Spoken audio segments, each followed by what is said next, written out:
Thursday morning on Loving Living Local. Well, all questions are great questions to ask when it comes to your finances and preparing to buy a home. And for example, how do you determine your home buying budget? Well, for your financial consideration, Colorado first-time home buyer founder and CEO Randy Bell is here, as always, to answer those questions. Yes. How are you?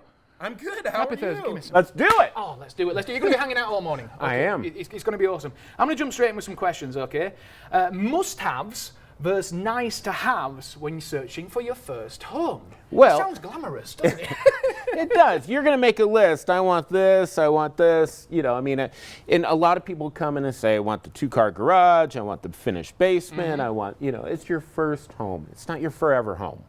So you're probably going to be there for a couple years. Average right now for us, because we've been doing this for 20 years, is about 3 years. We see first-time home buyers go in, they stay there for 3 years, build some equity, roll that over to the next house, and get more must-haves on that. So, yeah, I mean, you're going to make a list. We're going to ask you for that list. If we can make it happen, let's do it. But just remember, as soon as you can get into that first home, build equity, build wealth, and then you go to the next. And we always say the word we always use is investment. When you get in that house, you and I have had numerous conversations, getting that first home, maybe it's your second home or anything, and it's a huge investment. It's a huge investment. It builds wealth. We're going to talk about that a lot today. Building wealth with real estate. You know, when you walk into it, you're going to be probably a lot more emotional than me. You're going to look at it and say, okay, the Christmas tree goes here.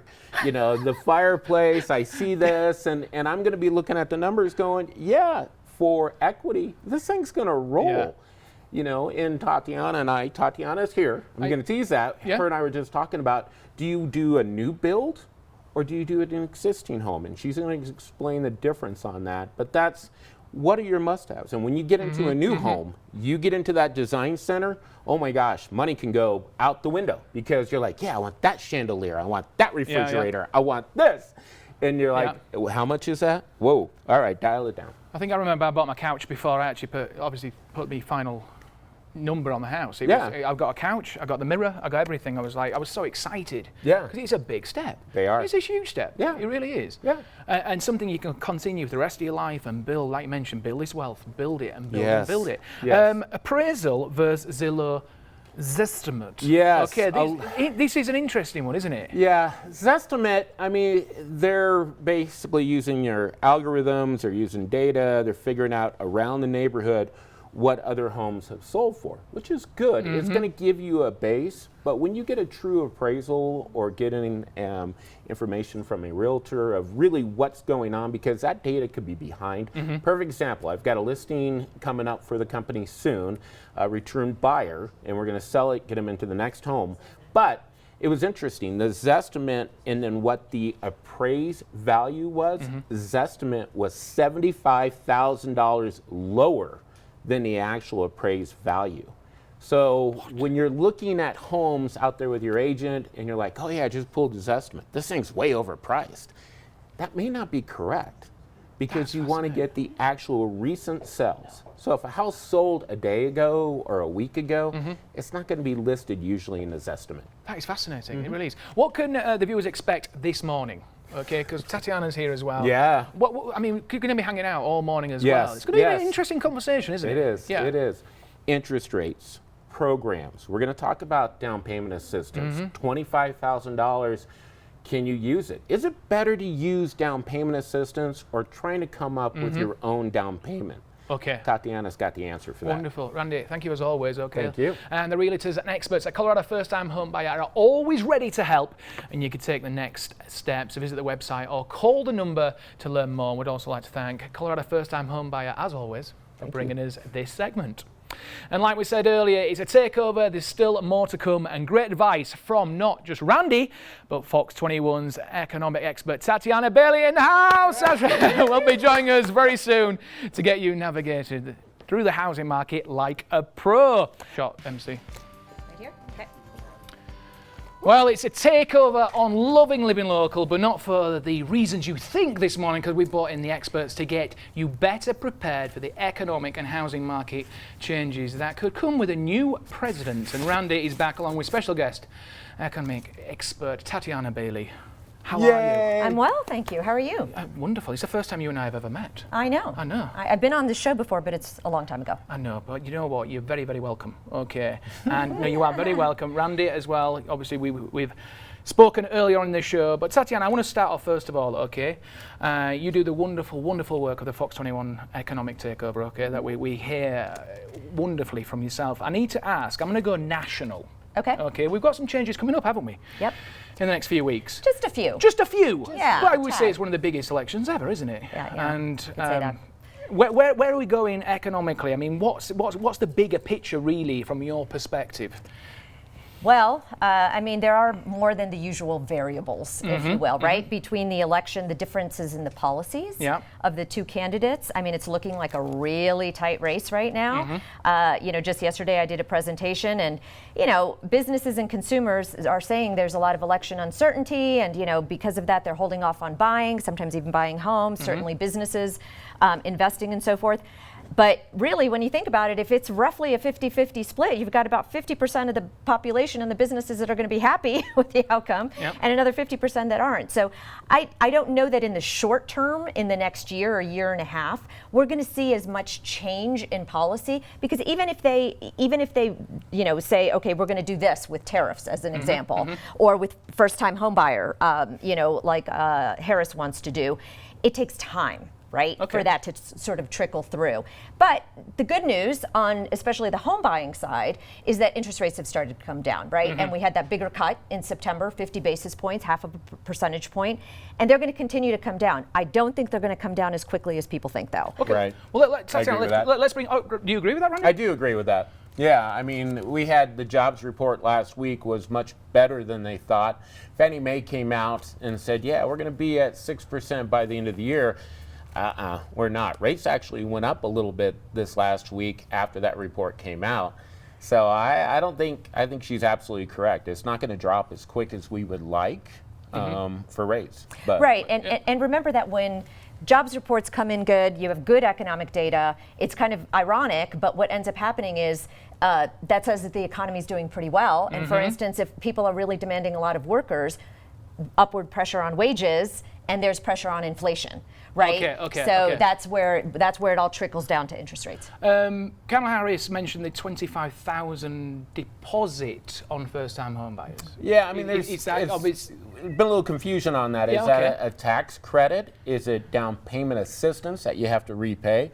Or is it a grant? And can it actually make it all the way through in Washington? I don't know. But the good news is Colorado already has that program. Okay. We get a lot of feedback on our socials going, wait a minute, she's not president yet. How are you able to give $25,000 for down payment grants? It's been here. It's been here for years.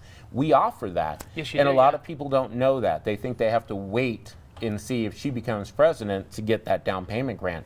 We're ready. Let's do it. Let's do it now. Which is awesome. It's awesome, isn't it? It is. And actually, Colorado is one of the few states that does that.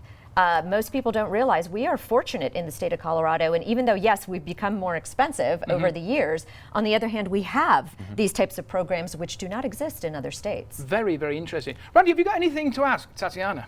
Well, I'd love to kind of and build something in. Yeah. Obviously, you're hanging out all morning. Sure. And it's so fascinating to have you both on the show at the same time. So anything you'd like to share? I've got it. And this is the biggest one of the biggest questions we get is, should we save for down payment or should we use a grant? And what is the answer to that? Do you have an answer? I'm sure you do. Well, you mentioned something that we were talking about before the show. It's interesting to me that a lot of young people in their 20s and even early 30s are saying, I'm not going to buy. I mean, come on, it's not realistic. How am I ever going to get 20% down? I've got student loans. The list is long. I've got auto loans and so forth. And it's really unfortunate that is the paradigm right now with younger people, that I'm just going to rent.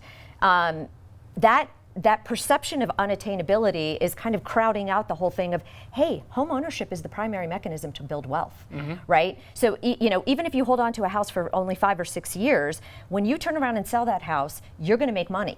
Can you say that when you're renting? Nope. No. So any program, whether it's a grant, whether it's a low interest loan, to get you into that first house and get your foot in the door with that wealth accumulation, I think is a good thing. Let's hold that thought. Okay, let's hold it. Let's talk more about it later on in the show. This is amazing. I love this. Can we do this every week? I love it. Randy and Tatiana will be back for one final chat coming up as well. I'm going to try and get some questions off our social media as well. Okay. Maybe we'll throw some live questions in. Oh, that's Is that sounds right? good. Sure. We'll be ready. What the future of the housing market and the economy will hold. We'll also like to thank Colorado First-Time Homebuyer for bringing us this segment. You really do. So does Tatiana. Do you like social media? Not so much. Okay. All right. Well, the US economy and the housing market go hand in hand a majority of the time to help us better understand our real estate. Expert Randy Belly's here, economic expert Tatiana Bailey are back one last time to help to stay informed whether you're looking to buy or sell. Let's go back where we finished off. Sure. Okay. I think we mentioned the 25,000 deposit. We mentioned that, didn't we? Yes. Yeah. We had a quick question about that on social media, actually. Is that something that does that sort of pay that back? Do they have to pay that back if that happens or not? Well, there's a couple things here with that program. You can go up to 25,000, or you can do a first generation home buyer, which is so exciting. So that means somebody who their parents didn't own a home. And it's pretty, you just sign that, hey, my folks have never owned a home, and then you get this program. It can be a grant. You don't have to pay it back. But in that $25,000, you get $25,000. It's going to cover your down payment. It's going to cover your closing costs. You can do a principal reduction. And the cool thing, too, is right now, after the NAR settlement, National Association of Realtors settlement, sometimes the buyers have to pay their own agent for them to represent them. You could actually use a portion of that to pay your agent. Interesting. So This is an incredible program that Colorado has. We mentioned if Kamala Harris does win the election, okay? What if it goes the other way and President Donald Trump wins? Yes. Okay, how is that going to affect things? Well, we know Trump loves real estate. You know, I think either way, it could be really good, hopefully. I mean, I'll let Tatiana answer this, but for us, I mean, with Trump, he loves real estate. He understands the concept of when you get somebody into a home, it helps the economy. They go to Home Depot, they buy furniture, they do this. It stimulates everything, especially that first-time home buyer. And do you agree with that? I step back as an economist and I look at the bigger picture. And my concern, and this is really true for economists on the left and the right, are tariffs. And that's a bigger geopolitical issue. But bottom line is, if we end up implementing tariffs at even half the rate that Trump is proposing, we're going to see higher inflation. Okay. There's no question. And prices today are between 25 and 35% higher than they were at the onset of the pandemic. So the rate right now, year over year, might be about 2.5%, which is where it is. But that's on top of all of the increases that we've seen. So if you slap tariffs on top of that, I'm concerned, because then that's going to play with interest rates. It's gonna, and also just people's buying power. Fascinating. I've got a question that came in, okay? Tatiana, this is for you, okay? With that general context you are seeing currently, moving forward in the US, a local housing markets include interest rate policy, okay? I'm not sure how they worded that on social media. So we're talking about policy, interest rates, etc., moving forward, the bigger picture, okay? Where do you see it going? Where do you see it happening, especially for home buyers and even sellers, though, Randy, as well? Yeah. Well, you know, we mentioned earlier that interest rates are probably going to come down a little bit more slowly. I think you and I agree on that. And you know, the average from 1970 to up until the pandemic of a 30-year mortgage rate was almost 8%. Yeah. Right. And why are so many people holding on to homes now? Because they got a 3% rate or a 3.5% rate or even below 3. So that is part of what's exacerbating the housing shortage. We also underbuilt for many years after the Great Recession because it was a housing bust and all these construction companies went out of business, or they're not building spec homes or spec neighborhoods anymore. So we're kind of in a jam right now as far as housing goes. So as soon as interest rates can start to come down a little bit more, we're not going to see 3% again. I think you would agree with that.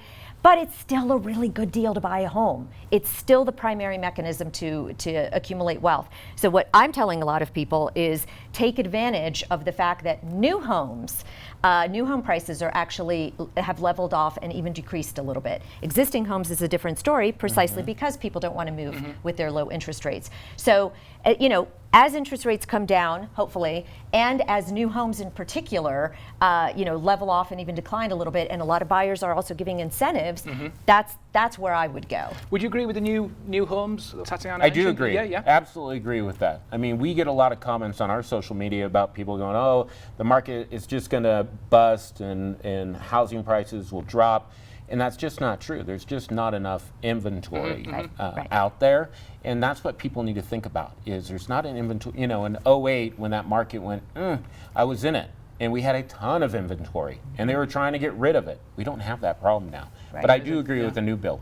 Go with the new bill. Tatiana, anyone watching this morning, as well as you, Randy, as well, but where can they find out more information? Ask for advice, ask for support as well from someone like yourself. Well, I feel really fortunate that I get to do the weekly updates here. We love it. And it's interesting because I don't do social media, but the person who tracks it for me, it says that the real estate related ones are the ones that often get the most traction. So that's on LinkedIn, social media, Wonderful. on your Fox 21 and so forth.